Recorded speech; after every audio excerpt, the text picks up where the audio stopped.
You are listening to the Sunday Night Cruising Classic Show on Robert Rivas Radio, Tejano, and much more.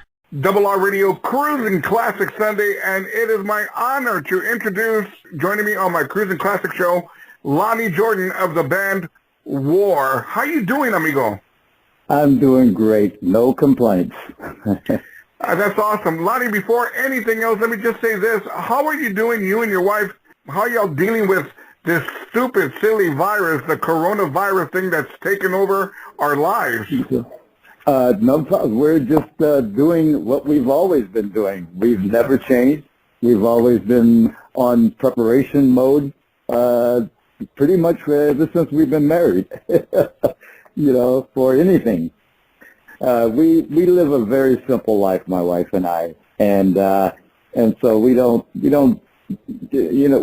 go out of the way for anything extra. We only live according to what we're blessed with. That's how we are.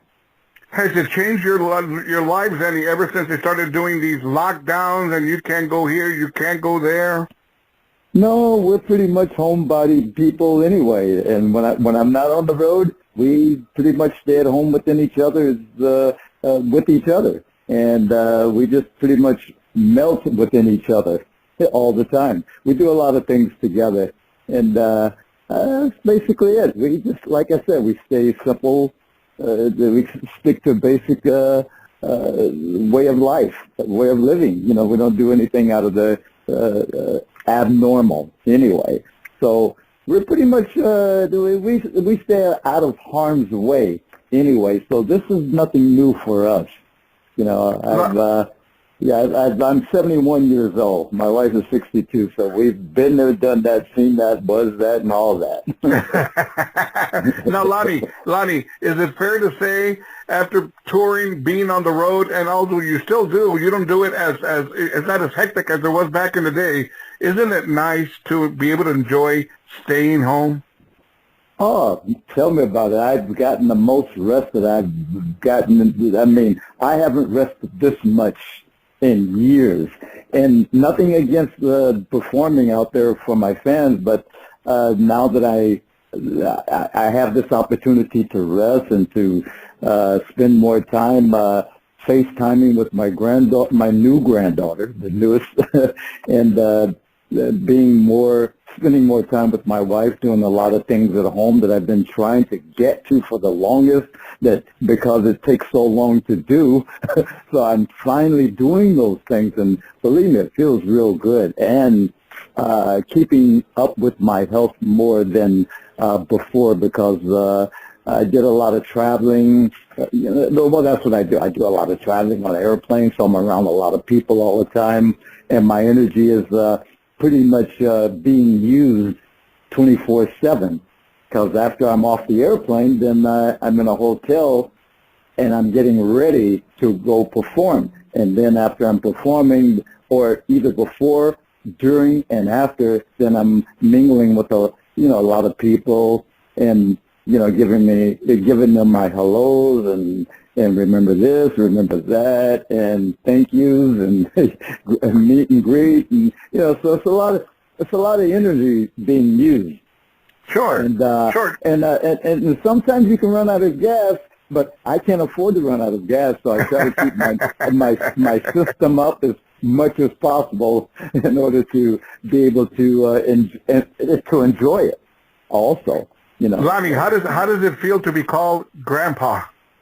Well, I do have some other grandchildren that are in their 20s, and this is the youngest one, which is I would say a year old now. So she hasn't learned how to say Grandpa yet, but as of last night, I think she might have said it in her own language. In her own language, she says, But I am hearing this. I got you. Okay, now, Lonnie, let me ask you this. You are known as Lonnie Leroy Jordan, correct? Well, my first name is Leroy, which I don't like it. A lot of people say Leroy. I've gotten used to Leroy, but the normal way to say Leroy, the name that was given to me by my mother and grandmother, is Leroy. But a lot of people laugh at me. A lot of people laugh at me and say, "Oh, you're just trying to make it a name." But no, make it a different name. But it is. It's capital L-E, and then separate capital R-O-Y. Leroy. I got you. A lot of people they don't know. They make fun of me and say I'm trying to make it a different way or more classier way. But that's how it was really given to me. but in the music world, pretty much they know you as Lonnie Jordan, correct? Yeah. That's my middle name, and that's what I go on because and that's because growing up, so many kids, in my peers, back growing up, in elementary and junior high school, would always make fun of me and say, "Leroy, hey Leroy, your mama, she's calling you." Make fun of me, man. Leroy was a funny name back then. Hey, who's the kid who's the guy with the girl with the skinny leg? Hey, is that Leroy? Go to your mama. Leroy was always a funny name. So now, amigo. Yeah. Okay, now, amigo, born November 21st, 1948, San Diego, California. That's right. There we go. Now, so man, San Diego, California, man, I've heard some really good things about San Diego. It's beautiful out there, correct? Oh, yeah, it's always been beautiful, even back when I was born. And it was not much then. It wasn't much then. But now there's more ocean, more buildings, more everything. But it's definitely a beautiful place. So it really made it much more beautiful than it was back then, Now, Lonnie, you were among the first 3 people to join the group after its inception, having joined before the group adopted the name War. It had previously been known as the Creators and Night Shift, correct? Yeah, that's correct. And I believe we might have went through another name, a quick name, but I can't remember. It's been so long. That's and all that took place back in 1962. That's a long time ago, huh? I can't even remember how to say that number. It's been so long. Yeah. We've made a lot of changes, yeah. Of course. Now, Lonnie, on your original band members, and now correct me if I'm wrong, on the original band members, was Eric Burton, correct? Would that be fair to say? On the original band members, getting started with War, was Eric Burton considered an original band member? No, he wasn't original. No, he just came on board with us back in 1968, and then we started playing in '69, and together in '69 we started touring before we even started recording. I got you. And, I got you. So, but he wasn't considered an original member because he had some other things he had to deal with his record label. He had a record label before, we got together. So.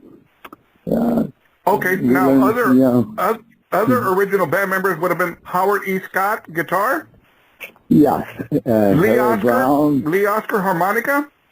Well, Lee came in later. The only ones from the very, very beginning was Howard Scott, Harold Brown, and that was basically it. Then I came along as far as members that was forming as War. But okay, I got you. The Creators was Howard Scott, Harold Brown, and then I came along. Okay, now Now I got you, Lonnie. Now, in 1969, Eric Burton, former lead singer of the Animals, saw the group perform as background singers for Deacon Jones. Is this correct? Yes, that's correct. In a nightclub. Now, Deacon Jones was a football player, correct? Or he used to be a football player back in the day, right? Well, number 49 for the Los Angeles Rams. Los Angeles Rams, that's right. Number 49. Right. Mm-hmm. How did y'all tie in with Deacon Jones in the beginning? Well, there was a friend that we knew, a big guy, who used to actually be the bouncer for Deacon Jones. Now, now just think about it. Big as Deacon Jones was, he had a bouncer. For his crew, those football players, they didn't make that much money, but they made enough to have, protection around them, which they had to have back in those days. Like every day, a lot of entertainers do. Most entertainers, not all.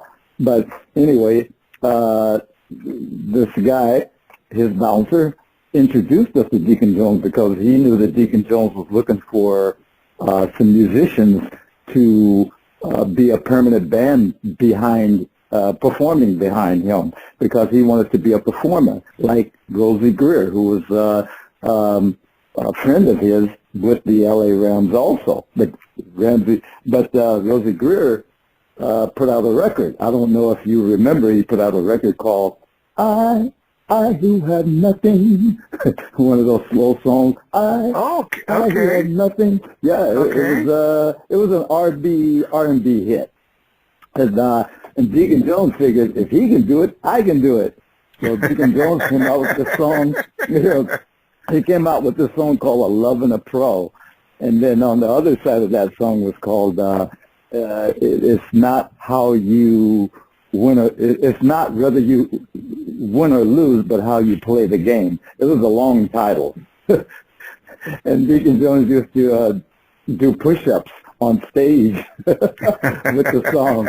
I mean, it was like crazy. It was crazy. All these big guys, I mean, it's a wonder the place didn't cave in. Now, go ahead. Now, Lonnie, let me take you to 1970. 1970, now, I did my homework on this. It shows that you guys came out with an album with Eric Burden, and it was called Eric Burden Declares War. Correct. Is that correct? Yes, that's correct.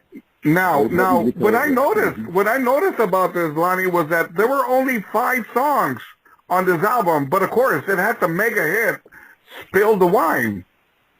Yeah, well, back in those days, we used to only put out, the most songs that we would put on an album would be 6. And one, partly because most of the songs were long. And we were probably only some of the few groups that used to put out long-playing songs on an album. So we were only able to fit 6. If you try to put more than 6, back then, that were long playing, then you would reduce the resolution of the sound. How interesting. On wax, that is, of vinyl, rather. Sure, yeah, sure. How interesting. So it had to be under a certain amount of time back in those days in order to get a good clarity or good sound quality on vinyl. So, Lonnie, talk to me about Spill the Wine. Oh, man. We were in the studio. The track was already done, and we were in the studio trying to create with Eric with the some lyrics, because we hadn't come up with any lyrics at the time, and so it was just me. It was myself, Jerry Goldstein, producer, Chris Huston, the engineer, and Eric Burden. Eric Burden was in the isolation booth in the studio, and he was in there just trying to get creative, trying to come up with some lyrics for the song, and they're just having a hard time. It was just one of those nights he just couldn't, it just wasn't creative. So they were doing that. I walk in because I came in at first, and then like I said, everybody's creativity just wasn't up. So I left and went to the store, went and bought a bottle of, I would say, a fifth of Gallo wine, red wine. And, that's what I did. I was young back then, young, dumb, and full of fun. That's with an F, full of fun. But so I came back with this and some styrofoam cups and everything. I laid it down on the board, on the side, the table part of the recording board. And as I opened up the bottle, big bottle, with the little loop handle that you had to put your finger in order to pour, and you better have your other hand on the body of the bottle because it was that big. But anyway, I took one of the styrofoams out, laid it on the table, and I looked over there in the studio at Eric, and I noticed that there was a girl in this little small booth with him, but I couldn't see her whole body at the time. And I said, wait a minute, I'm only seeing the head of her body. And I said, well, where is she? She must be, maybe that's a kid in there, with them, a little kid. I just couldn't tell. And I'm trying to look and see, and I noticed, well, wait a minute, her head is pretty big. It can't be a kid. So I said, well, let me pour a little wine. Maybe I see better. While I was pouring the wine, I was still looking and staring, and I wasn't paying attention to what I was pouring, and the wine poured all over into the recording board. It seeped toward the right of the table, right into some of the part of the machine. Not the machine, but the recording board, and it went in there and started frying out circuits, and it started smoking. And I said, oh no! But the machine was still going, the tape machine. So Eric saw what I had done because our light was on in the room, in the recording room, and he saw it, and the engineer jumped up and said, oh, no! And everybody, so he pushed the button, and Eric said, I saw that. And they said, yeah, he accidentally poured this. When there's smoking in here, we better call the fire department or something. So we had to put it out, but at the same time, it gave Eric and the engineer and Jerry, the producer, gave them the idea, spill the wine. There it is. Spill the wine. And what a single. What a single, Lonnie. What a single. Wow. I tell you what, Lonnie, let's take a break in the action. I am here with Lonnie Jordan of War on Cruising Classic Sunday, RRR Radio. Hi, this is Lonnie Jordan from the band War, and you are cruising on Cruising Classic Sunday on RRR Radio. Cruising Classic Sunday, RRR Radio, and I am here with Lonnie Jordan of War. And I tell you what, Lonnie, what you made me do right now, man, I went ahead and poured a glass of wine while I'm doing the Cruising Classic show here, and I'm hoping not to spill my wine anywhere, dude. Hey. I hope not. Lonnie, let's go to the year 1971 when you came out with the album All Day Music. Now, before we talk about this, let me just say this. I don't know how informed you are about this, but this album, All Day Music, was a top 10 album for 39 weeks on the charts. Did you know this? No, I did not know that, because you have to understand that my acknowledgement of any of our music was always either back in those days from word of mouth, or I had to look at the Billboard, which I didn't really look at the Billboard or anything. I only looked in my mailbox. Yeah. So, yeah, my mailbox, for the checks. There was no internet, right? There was no internet, none of this, none of that, the way we have it today, correct? No mobile phones, none of that. I mean, there was mobile phones, but they were like military-style mobile phones with those big walkie-talkie-like phones. And if you put one in your car, you only had like a some type of module that you put in your trunk or wherever you want to put it. And then the signal, you can get like a signal and a couple of frequencies, and that was it. And most of it was just show and tell, just showing off, Sure. Now, Lonnie, talk to me about the song All Day Music. Well, it is what it is, and it was what it was. All Day Music is something that was inspired to me through, I would say, songs like jazz music, which I listen to. I love my jazz music, but I listen to stuff like Coltrane, Archie Shepp, the master plan. Every man has a master plan. I mean, probably before your time. And then, of course, I used to mix a lot of music that I used to hear back in the day. I also love Crystal, Persuasion, Crystal Blue Persuasion? Crystal Blue Persuasion, yeah. Songs like that, songs that have Latin grooves to it, and grooving on a Sunday afternoon, Cavalier.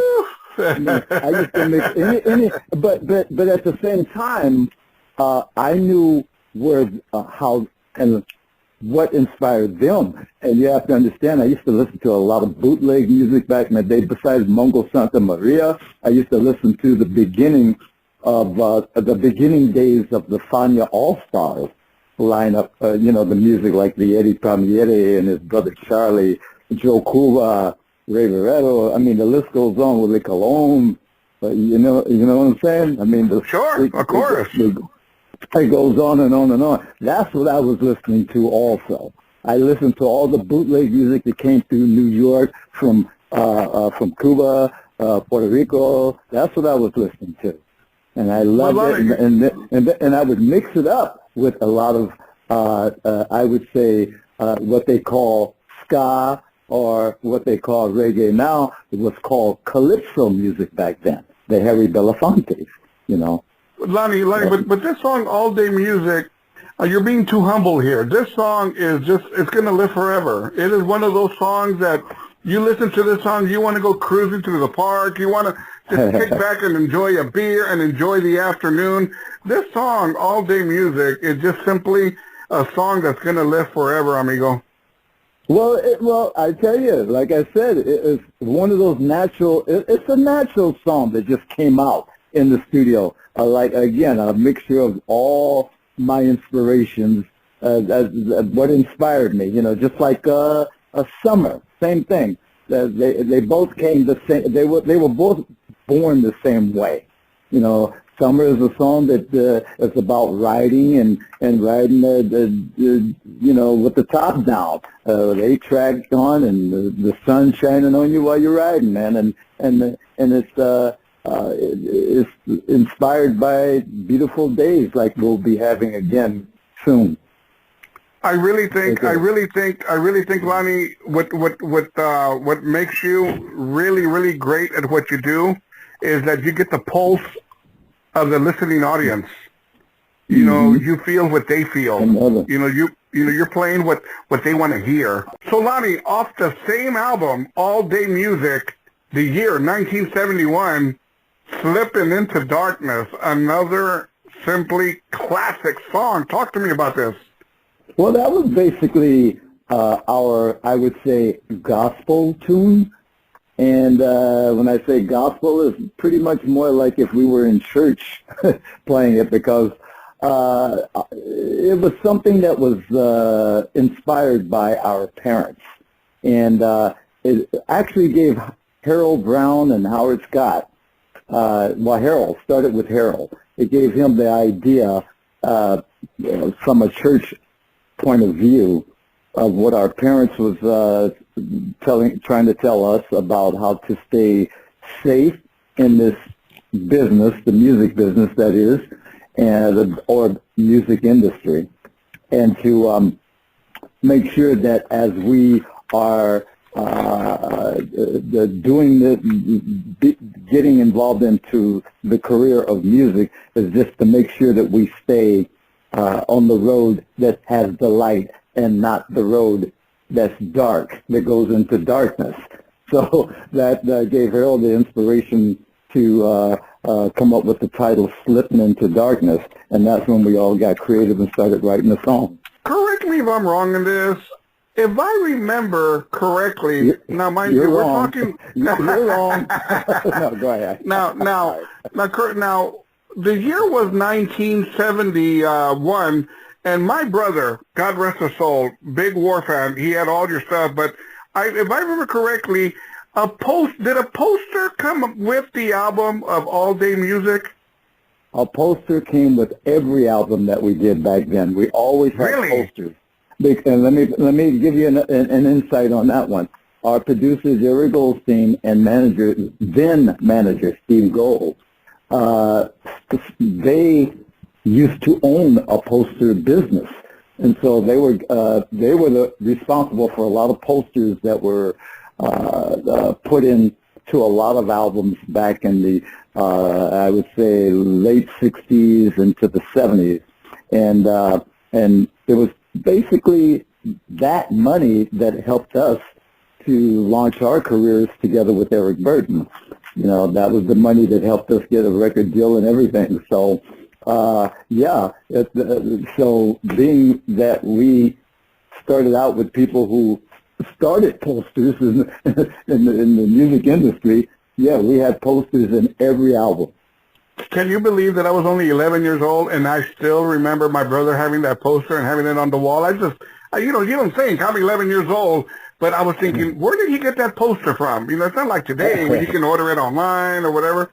But my brother had your poster, All Day Music, on the wall. And every time you see one of those posters, I was always in the crease of the poster, right in the middle, right in the crease. Was that done on purpose, Lonnie? No, I didn't know that it was going to be on paper and folded in the album. But not only that, but I had a bottle of Ripple in my hand. Well, of course, it was in a bag. In Long Beach, California, back in the day before rap came out, we were Watts, Compton, and Long Beach. Let's take a break in the action. You are listening to Cruisin' Classic Sunday on Double R Radio, and I am here with Lonnie Jordan of War. My, this is the Wolfman, and you're listening to the Cruisin' Classic Show, baby, on Robert Rivas Radio. That's right, man. We're streaming live from San Antonio, Texas, baby. Get that boogaloo ready. Let's go to the year 1972. The album, The World is a Ghetto. Whew. Yeah, that was also part of the inspiration of the world, man. That was just letting you know that we could ride in a Rolls Royce and you can still get a flat tire in the wrong neighborhood in a Rolls Royce, or there could be a roach crawling in your car just like any other car, just letting you know that we're all the same, we're all one. You know, whether you have a Rolls Royce or you have a Pinto. That's the ideology of that song, you know. Now, you had a 13-minute... ideology? I meant ideology, sorry. Actually, now, Lonnie, you had a 13-minute version of City Country City. Yep. That was our... We were being, I would say, we were being thoughtful for... what we called DJs back in the day, you know. They weren't radio announcers, they were DJs back then, but we were being a little bit more respectful to not have a whole album full of long cuts. So we just had City Country City as a long cut. Now, City Country City was actually recorded for a movie that never came out, and it was called The Grove, starring Samantha Edgar and Robert Culp. How interesting. Yeah, and how interesting. we went in the studio and actually created in a movie studio. I think it was either MGM or one of those studios, and we recreated it toward the movie. And unfortunately, the movie didn't make it, but we said we want to put this song on an album and still put it out. We weren't sure what the outcome would have been, but we just said, let's just do it. All we knew was back then, all our music was different. And being that it was different, I never thought our music would ever even play on the radio. You know, but it was so different than what was out there during the time, because most of the music back in those days were a lot of guitars, a lot of guitar, rock and roll, they called it. Well, Lonnie, I'm glad you were wrong. I'm glad you were wrong, amigos, because this is just some awesome music. Now, what about Four Cornered Room? Oh, that's another one. Four Cornered Room is definitely about being stuck in your four cornered room, and pretty much like today. People are stuck in their four-cornered room right now. And this is basically talking about anybody back in the day, now, and then being stuck in a four-cornered room, getting creative in that four-cornered room. That's all that is. Okay. Now, same album, The Cisco Kid. Well, that was basically about I would say a black and white television series that used to come out starring Duncan Ronaldo and Leo Carrillo called The Cisco Kid. And the Cisco Kid, back then, when we were growing up, was basically about a Mexican hero, which we didn't have growing up in Compton. There were no heroes. The only heroes we had was John Wayne, okay, and Ronald Reagan and the Cowboys, because we had a lot of cowboy movies back then. But there were no heroes for us. You know, Amos and Andy was not a hero. So the only hero that we had was the Cisco Kid, and he was dressed to kill. I mean, he had his outfit was like he was getting ready to go perform on stage, and his horse was dressed up like a lowrider. You know, so there you were. That was the first hero from the hood. In the hood. now, Lonnie, I'm going to have to correct you on something. You did have a hero. Don't you remember Blazing Saddles? Okay, now you're telling your age. You're too young.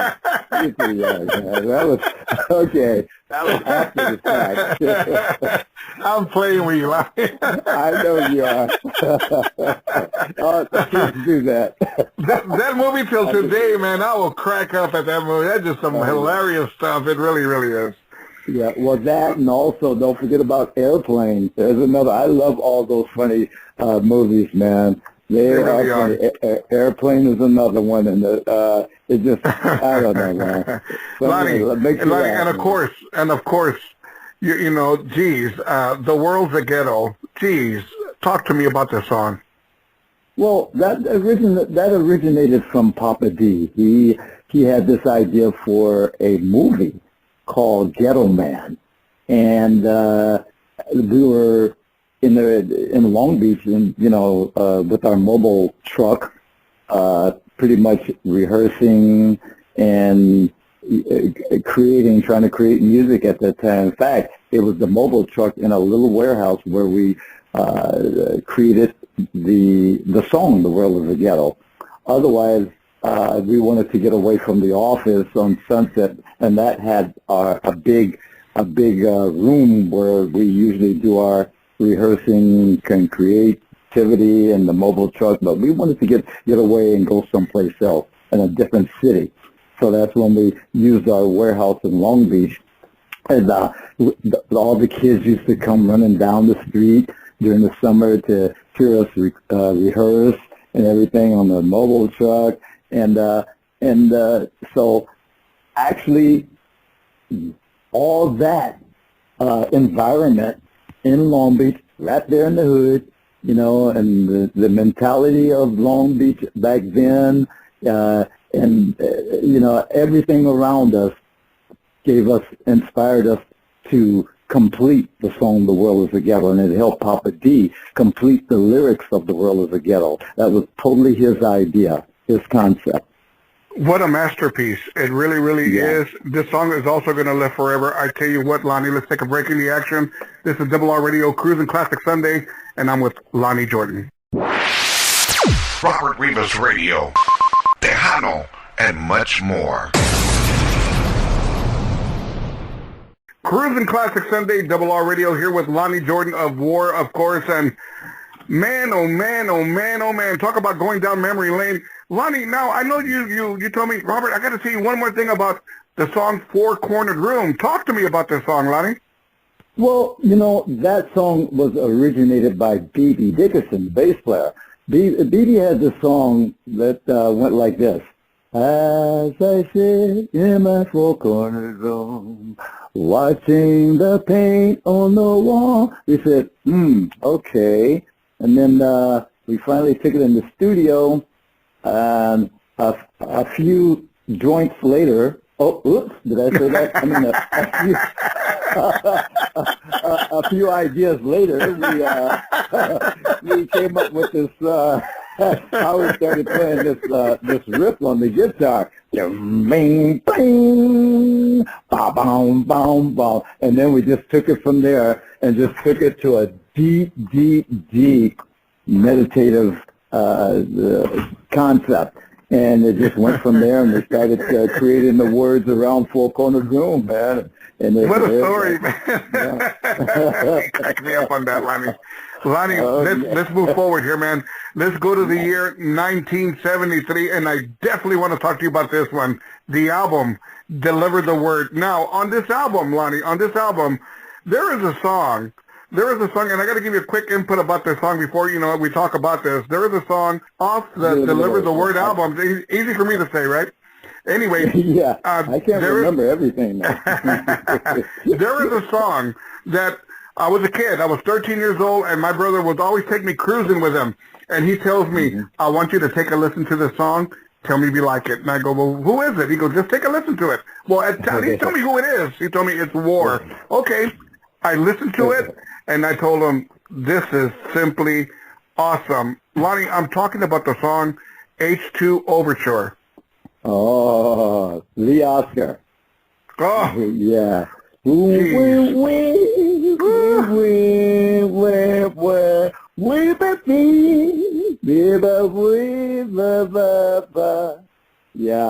that was, I think that's the one. I can't remember now.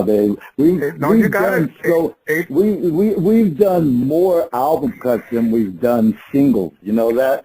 Every song on every album that we only maybe used 2 songs as a single was some of our best, I believe, some of our best masterpieces in the painting, where you make, for an example, for Deliver the Word. Every song around Deliver the Word, for me, were masterpieces with like a drawing or a painting. You could see those songs around Deliver the Word as the background, in a painting. And for me, they were masterpieces, but I didn't call them masterpieces at the time. I just said I like those songs, better than the single. You're simple. You're a simple man. Man. Just like I am now. And and actually, Deliver the Word. Where we created that album, we were up at Caribou Ranch. The group Chicago. Their manager owned this ranch up in right up above Boulder, Colorado, and it was called Caribou Ranch. And a lot of musicians would go up there, stay for about a month, and it was up high, really up high. But you had to stay there. You can't just keep coming down the hill unless you went to Boulder, and that took about maybe 30 to 45 minutes, depending on the weather. Because sometimes you get snowed in and you can't go down anywhere. So you're up there with the bears and every environment that you could think of. So, and you're up high in the sky too, so you can definitely see some UFOs. So, and that depends on what you're smoking. But we had the opportunity to, off the fly, and that's where Deliver the Word was created. I was in the studio. I just said, okay, I'm going to go in the studio early. Me and the engineer, we always went in the studio early because he was there always preparing, setting up, doing the preps. And while he was doing that, he would always run a tape that was on the side, just a regular reel-to-reel tape so we can keep our ideas.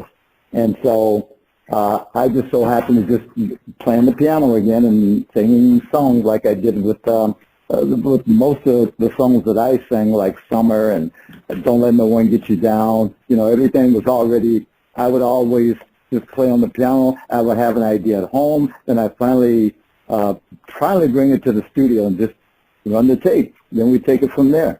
And then the guys just start recording. Mm-hmm. I tell you what, Lonnie, along with H2 Overture, on the same album, Deliver the Word, Southern Part of Texas. Oh, yeah, that's all about Texas. And actually, that idea came from Howard. because Howard was born in Texas. So that came from him. I haven't written a song about San Diego yet because I don't think it would be too beautiful. It wouldn't be as funky as the southern part of Texas. Lonnie, I noticed something that y'all did, and it caught me off guard, when I was putting my X's and O's together on this. Now, correct me if I'm wrong, and you'll tell me if I'm wrong. I know you will. Now, you're wrong. You're already wrong.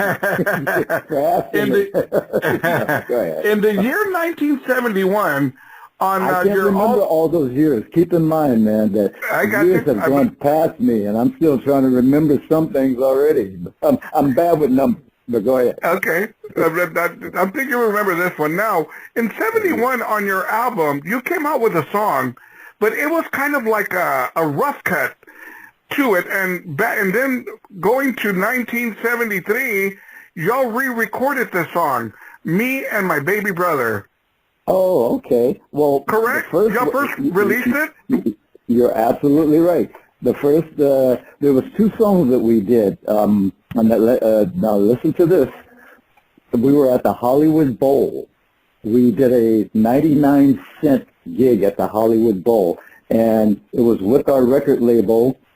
Our record label was United Artists at the time, and there was some other entertainers that was on the same bill with us. That was on United Artists. That was Ken Heat, Richard Pryor, Ike and Tina Turner, and Solomon Burke. Yeah, Solomon Burke and some other entertainers. So we were all, it was 99 cents, and that money, that 99 cents accumulated, and it was going toward a cause. I can't remember what the cause was, but it went toward a cause, and it just so happened that we had this song called Me and Baby Brother. And it was about the Vietnam War. It was about having a little brother that maybe got killed in the neighborhood. It's about all those different scenarios and that people could relate to. And so it was a boogie when we first did it. It was more like a blues boogie.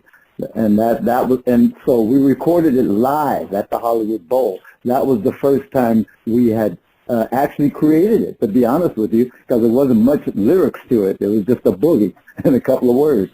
And then later on, we took and said, okay, now we're in the studio. Let's do that. And we recorded it the boogie way, and it just didn't come out the same. So we just said, after maybe a couple of joints later, we decided to just go, a couple of creative thoughts later, we decided to funk it up. Now, still in 73, still with Deliver the Word, this is one of my all-time favorite songs of you guys, man. I simply love this song, the long version, Gypsy Man. Oh, okay. Well, that song was basically created by all of us one Thanksgiving evening at someone's house. We were on an acoustic guitar, and we were at someone's house. There wasn't a lot of people there, but it was just us. We were invited to someone's house, a friend of ours, and so it was like sitting around a fireplace, and that's how we did it. We were around the fireplace, and we just started singing this song. They called me a gypsy man. We were talking about ourselves because we're never home on holidays, Instead, we were on the road at somebody's house. So we just finally wrote this song about never being at home on Christmas, Thanksgiving, birthdays, marriages, divorces, nothing. We're never home on those special days. So we just, that's how that song came about. And of course, Deliver the Word. Talk to me about this.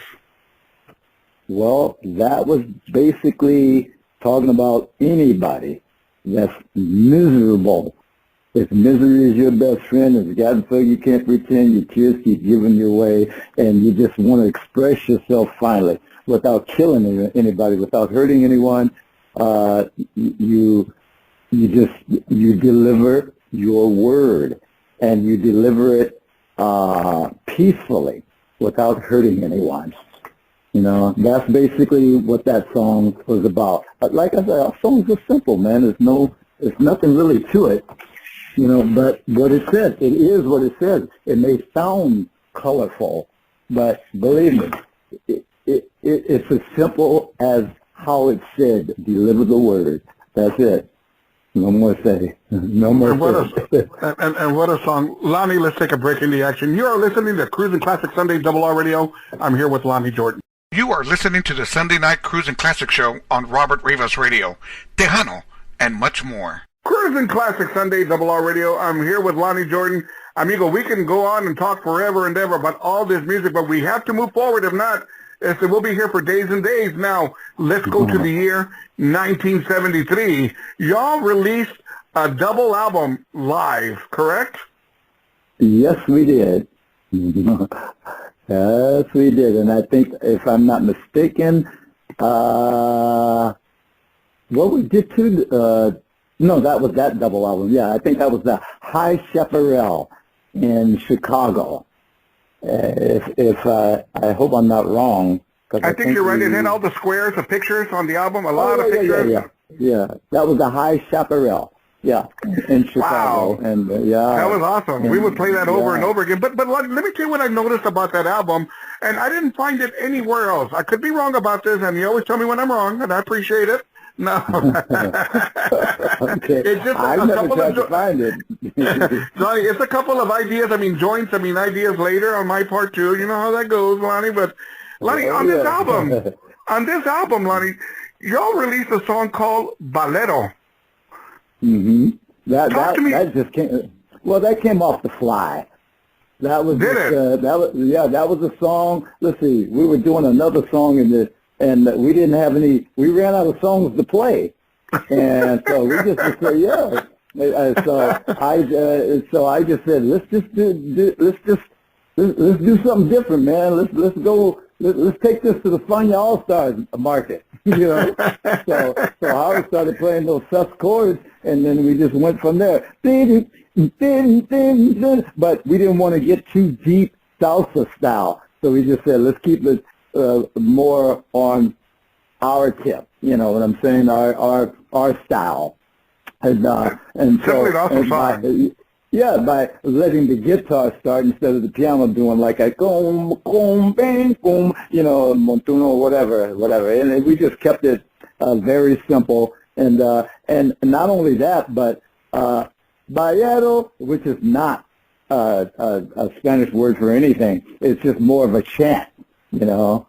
Ballero is nothing. It sounds like some people trying to make it a word. Say, well, aren't you saying dance and a little bit of a dance or something? No. But just Ballero, paquite que ver. That's it.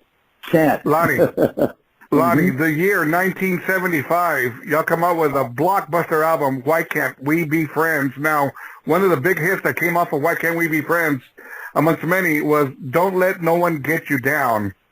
Don't let no one get you down. Woo! Well, I was in my living room, and unfortunately back then I had a very sad marital issue, and I was still in it. I was still living in it, and it just at that particular time, that particular wife was not at the house. And I was in my living room on the piano, and I was so depressed until I wrote a song to myself, because every time I sat at the piano, there was a mirror in front of me that it reminded me of what I looked like, what I was going through, and it was crazy, and I couldn't get out of it. You know, so I wrote this song, Don't Let No One Get You Down. But it was slow then. It wasn't in the Latin groove. It was a ballad, and that's how I wrote it. But when I took it in the studio, and then, like I said, my engineer, he would always run the tape, and by the time some of the guys came in, all of a sudden they heard it as an more up groove. So that's where we took it. And when the guys came in, I took it from a slow bluesy ballad to an up tempo, and that's where it was born from that point on. But it was born at the house, though. Yeah. off the same album, the song called "Soul." That came from Howard Scott. Howard lost his mother during that time, and he pretty much created this song called "So." That's what that song was about. So beautiful song. Yeah. Beautiful. Yeah. Now, also, same album, 1975, same album, Blockbuster, Lowrider. Talk to me about Lowrider. Oh man, well, back in the day in California, we had this. We were always hanging out, in East LA with the Lowriders, the Imperials, and the Dukes, and we had this song before it even came out on the radio. We only had it on a I forget what you call them now, a cassette. Yeah, we had just came out of the studio with it, and we wanted to bring the two clubs together with each other and make a video. We told them that we wanted to make a video for the future with this song. So they were the first to pump the song. I mean, they put it in their cassette, and it was all playing it all at the same time. And you could hear Lowrider bumping everywhere, and they were bouncing the cars, and we took a picture, and it was from that picture, the video that we took that video when the song finally came out on the radio and started climbing the charts. We were able to travel to Japan a lot, and in Japan, and from there to England and Germany, of course. But it was those places where we would always have the video as a backdrop, and when it would come on, when we would play that song, people would freak out because they never saw those kind of cars hopping up and down and going up and down. They never saw that. They freaked out, and I know that we and our song inspired Japan to get creative to forming lowriders there, because they still play the song even when they do their exhibition, lowrider exhibition. Of course, so, it's actually George Lopez uses that song as his intro when he comes on stage. George Lopez. Yeah, and he uses "Why Can't We Be Friends" when he closes. but other than George, I mean, the first time the song actually played was when Cheech and Chong used it. Right. When he was watching his car on Up in Smoke. He was watching this lowrider, and that's where it was introduced. Yeah. Oh my God, jeez. Yeah. Now, Lonnie, you brought up "Why Can't We Be Friends" off of the album. "Why Can't We Be Friends"? Talk to me about that. Well, "Why Can't We Be Friends" is a song that I would say back in the dressing room, everywhere we would play, and this place in particular was Japan again. We were in Japan, and here we are. We always have our instruments backstage so we can either practice before we go out on stage, which we never ended up ever doing. So we'd only play to maybe create a new song out of frustration. But and also because we were always detained, because there was always issues out before we would come out and play. And that was basically because everyone that wanted to come see us were from different territories, and different nationalities. Because we used to bring in mixed salad bowls, in our country. Everybody was from somewhere else, of different ethnicities, So finally, here we are in Japan, and here we are with maybe Koreans not getting along with Japanese not getting along with Chinese, or something. So it was always an issue. So finally, Howard kept yelling out this, "Why can't we be friends? Why?" And finally, he was playing this riff on his guitar. We just decided to go reggae, and I'm on my piano. We just went, "Tink, tink, tink, tink." We just kept, and then all of a sudden the melody came about. "Why can't we?" And that's all we had. "Why can't we be friends?" And the same key. "Why can't we?" That's all we did. Finally, we took that idea, because we recorded it on a cassette, took it in the studio, and developed it. And there's history from that point on. What a story. Let's take a break in the action. You're listening to Cruising Classic Sunday, RRR Radio. I'm here with Lonnie Jordan. Hi, this is Lonnie Jordan from the band War. and you are cruising on Cruising Classic Sundays on RRR Radio. Cruising Classic Sunday, RRR Radio. I'm here with Lonnie Jordan of War. Now, let's go to the year 1976. You guys came out with the Greatest Hits album, but along with it, the song Summer. Talk to me about Summer. Well, it's a weird story. Back in the day, when I was still eating meat, sorry, I don't want to offend anyone. Anyway, I'm vegan, yeah. But anyway, I used to go to what's the Try It Your Way? What is that? Burger stand? Burger King. Burger King. Have it your way. Have it your way. Yeah. Well, I used to go there. I stole that melody anyway. I was in the studio, just me, the engineer and producer again, and I'm trying to. With the track was already done. I just needed to come up with lyrics and melody. So as I'm trying to come up with it, I said, I need to take a break and go eat, man. I'm hungry. That's why I can't create anything. So I go to Burger King, and it's just ironic on the radio. The commercial was just always on. Try it your way. And that was it, and then whatever else it said. And I just said, 'cause it's summer. I said, I think I might have something. So I took that melody, and then I just took and just added other melodies around it. And I tell people that all the time, and they don't believe me. Well, okay. And I mean, I don't mind telling people if I borrowed something, And just like Bob Marley borrowed horn lines on Slipping in the Darkness. I mean, he didn't mind. He did tell people that he loved that song when he first heard it, and when we toured together, and we did tour together, back in the day. I tell you what, Lonnie, let's jump forward here. Let's go to the year 1982. Y'all had an album called Outlaw, and on that album, y'all released Baby It's Cold Outside.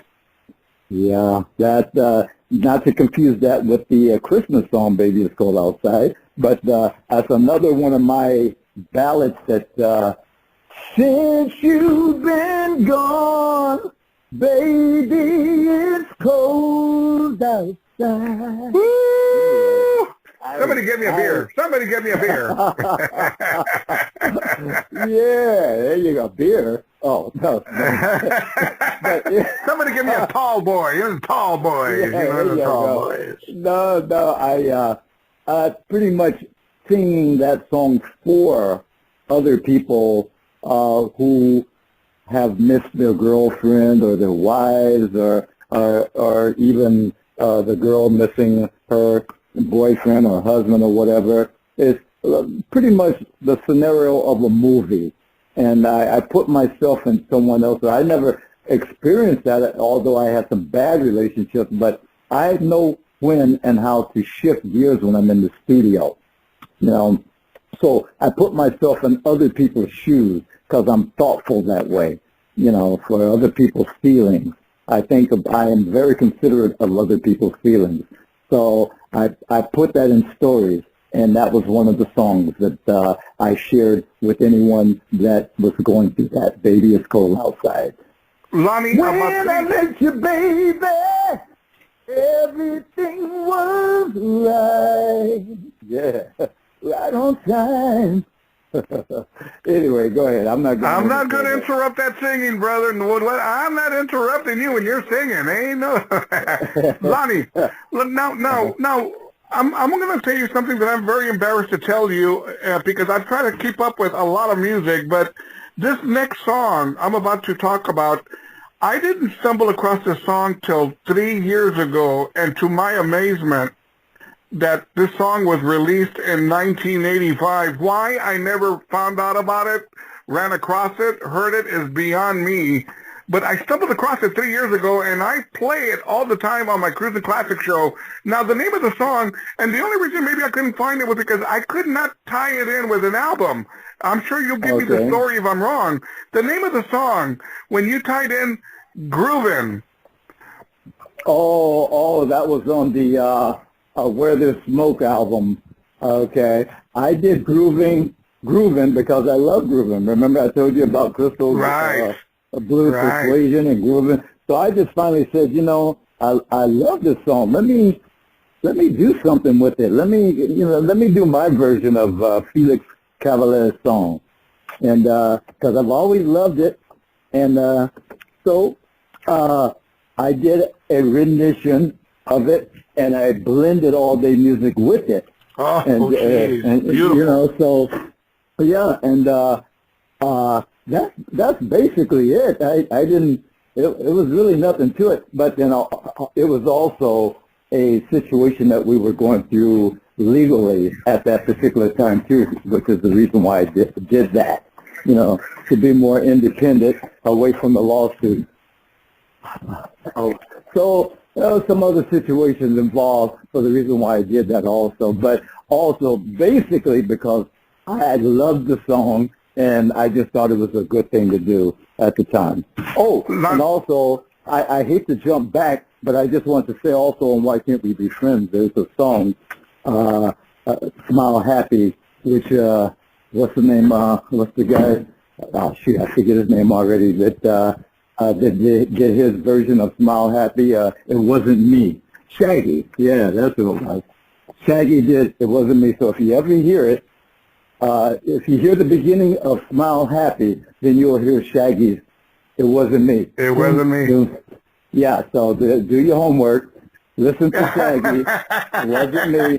And just remember, he uses the beginning, and you'll hear doom doom doom doom doom wop wop wop, and of course he didn't use the rest of the song, which is ba da da ba da da da da. He didn't use that part.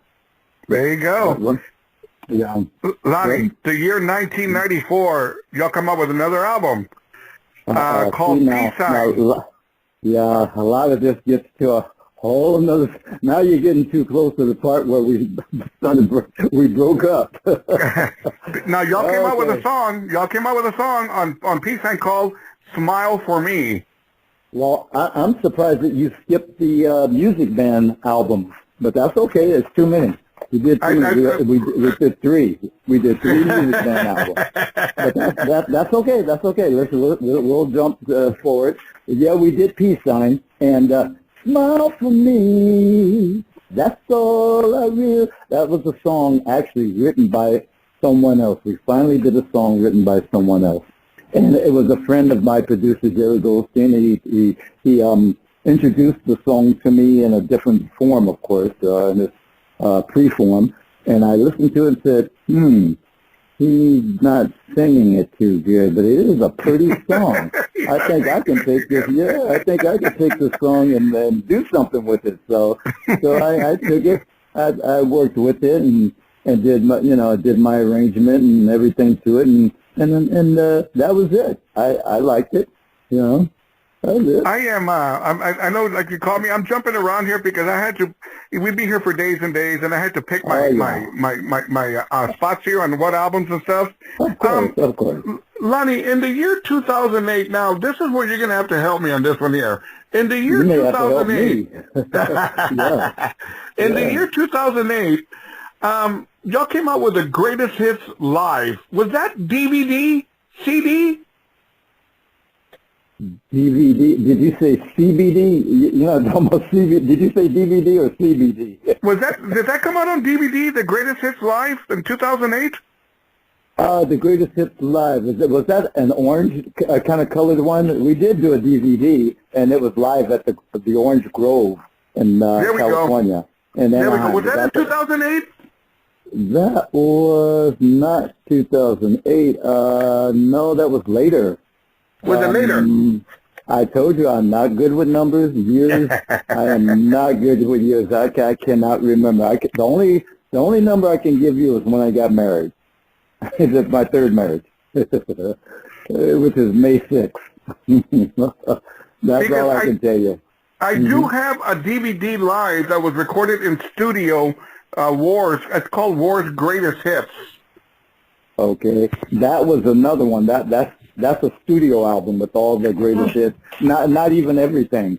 That That's just some great. I'm kind of. I almost confused that with the Rap Declares War, with all the rappers and hip hop singers who covered our music, and we did a double compilation of their voices on our track, which they used anyway, and we took all that money collectively and put it into a cause for the community instead of suing each other, for royalties. We didn't go that way. We didn't go there. We didn't start a war there.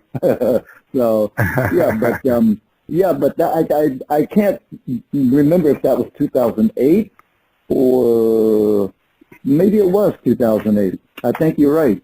I believe that was 2008.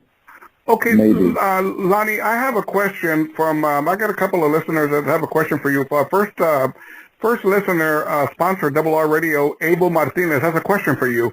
He asked me to ask you, how did you all come up with the name WAR? Oh, well, back in, I believe it was 68 or 69 again, back in Japan. Here we are in Japan, my first time eating sushi, and first time in Japan, I believe, 68, yeah. We came out of an alley, the whole group, our manager, producer, and the venue promoter, because we were going to perform there the next day. Anyway, we walked in this small alley coming out of the sushi restaurant. And my manager and the promoter and my producer turned around and looked back at us walking down the street, and here we are with big bell bottoms, a big afro, everything. Lee's afro was bigger than ours, and he's Danish. Anyway, they looked at us and said, "Whoa, I am so glad I know you guys, because if I didn't, and when I turned around and looked at you, I think I would have walked just a little bit faster. You guys look like you just came from a battlefield."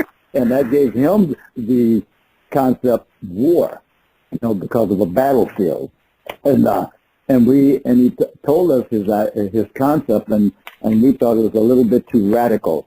And then our producer realized that, well, wait a minute, the music that we're making here in the studio is pretty much coinciding with the name. So the lyrics that we're making all seem to go together with each other. So it's not a bad way to go. Besides, no other group has the name, and the name is not copywritten. Only except for the war that's going on across the water. Now, keep in mind that that we decided to take on the name war, and we said that we will use this name to fight against war. We will wage war against wars, across the water, wars in our community. And how interesting. And our war, our choice of weapons will be our instruments, not guns.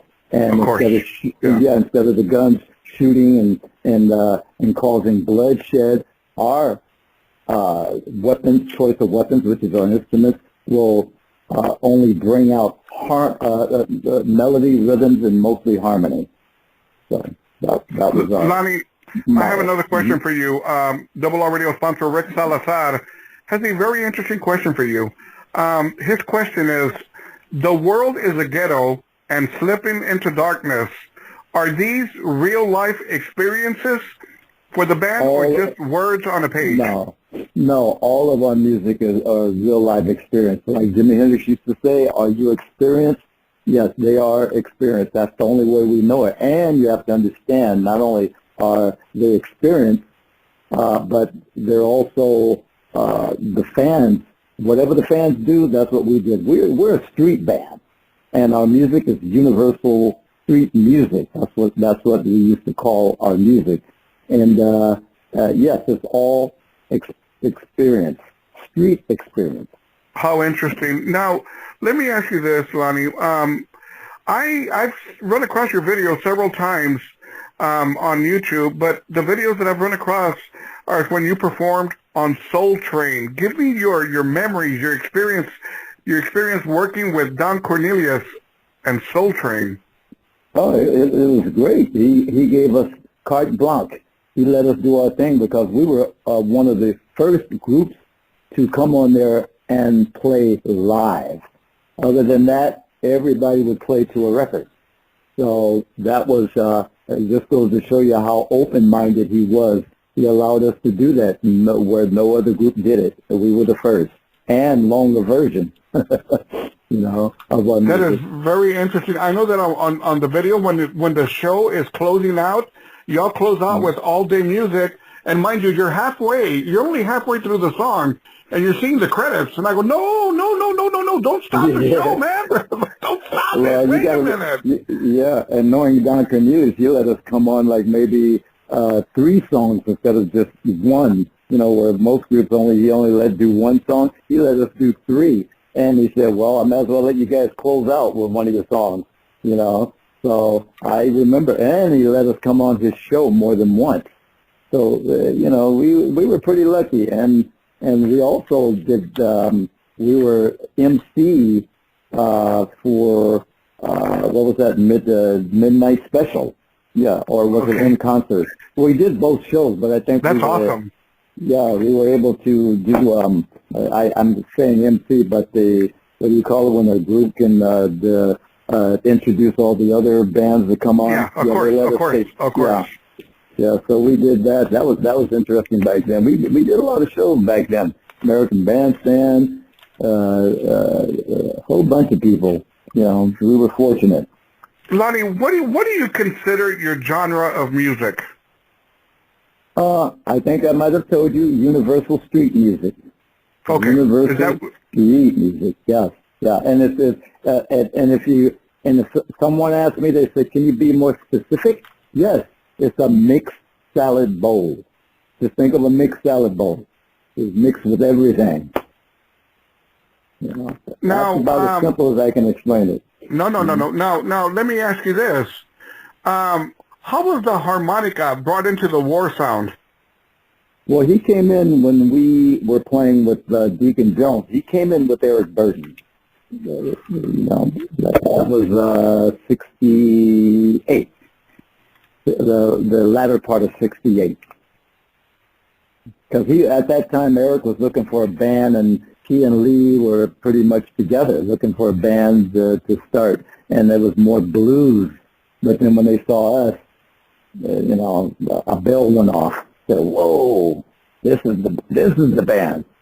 So, Lonnie, I cannot think. Like I said, I was young, little, but I cannot think even to today of other than another band called Blood, Sweat, and Tears that used a harmonica sound. Am I wrong? Was there other bands using the harmonica sound in their band? Well, they didn't. I think Can Heat did, but we were the band that always used harmonica. The harmonica was almost like a lead in our band, you know, whereas everyone else would use it as background music, and then they put it down and play their horns and stuff like that. Most harmonica players in other bands were also horn players, so they would put it down, but our harmonica was also used as a horn section, and the only horn section we had was a saxophone and harmonica, so they both played the same lines together like a horn section would do. And that was different from most bands. There was maybe 1 or 2 other bands that may have done that back in the day, but they weren't recording artists. They were probably just people that we heard maybe in a nightclub back in the day where you can go into a hotel and there's a live band playing, and they you know, they had a harmonica and a flute or something like that. And most of the time, come to find out, they were playing our songs. So that's why they had it that way. But then again, they would pick up a sax.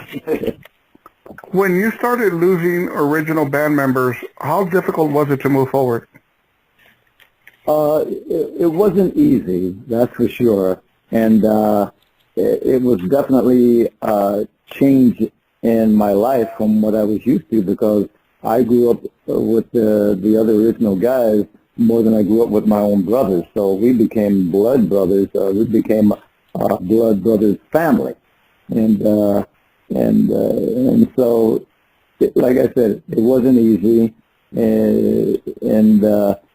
but I had to look at it this way. I had to look at it that we had a great marriage, and we had beautiful children, which was our music, which still exists today. It just grew older. They're adults now. Our music is, but I don't hate anyone, and hopefully vice versa. But I still love the other guys, and if it wasn't for them, I wouldn't be here, and if it wasn't for me, they wouldn't be here. But as long as both of us realize that if it wasn't for our Rock and Roll Hall of fans, none of us would be here. Do you ever look back at everything you've accomplished as of now and say, I can't believe I've done all of that? Sometimes, only when I hear my music on the radio, which I still do, or on commercials or something, or in a movie, and I say, wow, they're using that. But I don't have time to think of that because I'm like so engrossed into hearing how it sounds. And then after it's done, then I'm going to my next activity. So I really don't have time unless I'm laying down getting ready to go to sleep, and I remember to think about that. But other than that, I don't really think about that because I have too much more to do, and I'm not done yet. So to me, if I stop and start thinking about what I've done, then it'll take up too much time and space against where I want to go. Which you lead me right into my next question. What is in the future for Lonnie Jordan? Keep moving and stay alive and healthy and putting out another album by War. But in the meantime, I have been working on a solo album. I have no name for it yet. I'm just in the process of starting the mix of my album. And I do have a subtitle name, but I prefer not to say it until I'm sure of what it is or what it will be. Sure. But I'm impressed with what I've done, and I have had out 3 solo albums in my lifetime, and this will be my 4th. So, Lonnie, what were some of the bands? As you guys were doing your thing, y'all are doing your thing in the 70s, man. Y'all are kicking butt out there. You're on the road. You're doing all of this. What were some of the bands you enjoyed listening to on the radio when you were out there? What? Oh, everybody, every genre. I had no issues with any music. I could listen to it not under a telescope, but under a feeling, emotions and my heart. I love a lot of the rock groups that was out there in their own genre, their own field. Love them all. I love the hard rock. I love soft rock music. I love my jazz. I love my Latin. I love my reggae or calypso, and I gospel music. I mean, I loved it all, and I listen to everyone. And that's where, when you listen to War, you hear all that combination in our music is because of what we were inspired with back in our day. What I grew up with, I brought a lot of that to the table. And classical music. I love classical music. I love old movies. You were probably 2 years old when I was watching old black and white movies, which I still watch today. I still watch today on Turner Classic. Now that gives me memories. Flashbacks. When I watch those movies, I think, wow, where was I? How old was I? I was laying on the floor in front of the TV, up close. And my mother said, back up from the TV before you go blind, I love those because of the music, And Lonnie, man, all of your hits, till today, all of your hits that you got, is there that one that you'll always embrace a little bit more than the others? Is there one that I'll embrace more than the others? A little bit. Of course, you love all your music, but is there one that has that special feeling, that special memory than the other one? Oh, yeah. Yes. I have to say one of my favorite is Baby It's Cold Outside. and I don't even play that enough on stage. And a lot of people ask me, but I only have so much time before I can feel someone getting ready to pull the plug. It's bad enough that I'll play like almost 2.5, almost to 3 hours, because we have so many songs that people ask for. But Baby Full Outside is probably, that's one of my favorites. Lonnie, any words to your fans out there? Yeah, we'll be coming in your neck of the woods real soon, so everyone just stay safe and happy, and we'll see you then, and don't do anything crazy or anything like that. And when we come into your neck of the woods to perform for you, just make sure you bring plenty of water, because our stage will be smoking. That boy. That's what I like to hear. Lonnie, I'm going to close out this interview with what I started with you off the recording, which was, when you gave me the opportunity to interview you and talk to you, I felt very, very blessed. I grew up with your music. I see you as part of a family of growing up with your music. I grew up to a lot of music that you guys put out, and it'll always be special to me. It'll always be in my heart. And for you to give me the opportunity to interview you means the world to me, and I thank you for taking time to do this. Oh, no problem. Like I said, you and I are both informed. Well, we inform people. We give people the opportunity to learn from the horse's mouth. You and I both, we're collaborating for the people. So I'm honored that you love what I've done, and that's enough for me to feel good about my achievement. And thank you. I thank you and the fans. Lonnie Jordan, thank you for being part of Cruising Classic Sunday on RRR Radio. Thank you. Robert Rivas Radio, Tejano, and much more.